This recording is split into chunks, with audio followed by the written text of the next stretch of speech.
الله أكبر لا إله إلا الله محمد رسول الله لا إله إلا الله علي ولي الله.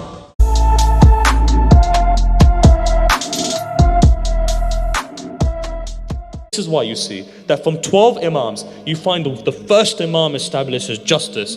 His jihad is a jihad of patience and silence.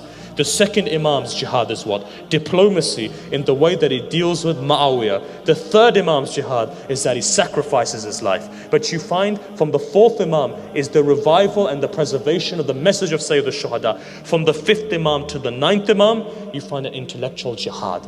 That is what true jihad is here in this context. The jihad of the intellect, the revival of the intellectual sciences.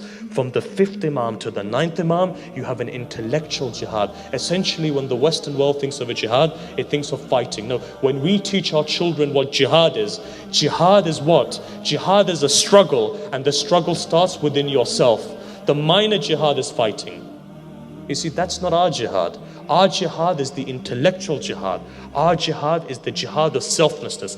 Our jihad is helping that old woman cross the road. And our jihad is to help that person who has wronged us. Our jihad is what? When a person slaps us in the face, to swallow that pride and to swallow that arrogance, that tomorrow when that person comes to ask for help, you help them. So really, what is the concept of jihad in the mind of a Shia Muslim? In the Shia Muslim is to revive the humanity and to help all forms of society. That is jihad. When we talk about, and when people, in fact, we don't talk about this, when people talk about jihad of the sword and of the knife and of the gun, that's not jihad. Know that our fuqaha have said, you are not even allowed to fight an offensive jihad.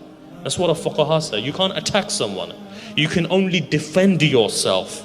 And as you know, within our human rights, human beings have the ability to defend themselves within proportion.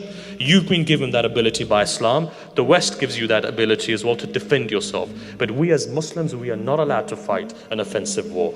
This is why you find that we are different from them. Their religion is different. When I talk about them, I talk about our brothers, right? Their religion is different. Our religion is different. Our religion is based upon compassion.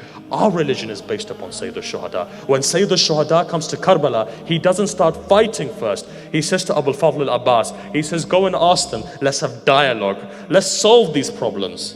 What do they want? Do you want me to exile? Do you want me to be exiled? In a tradition it says, he says, I'll go to Hind, I'll go to India, but I don't want war. I don't want to fight. I haven't come here to fight. I've come here to guide people. I'm an imam. You know what an imam is? A guide towards people. He's here to help people. He's here to take him towards the perfection. That is what Islam is about. So today the problem is this, that in the 21st century, we haven't marketed Islam properly.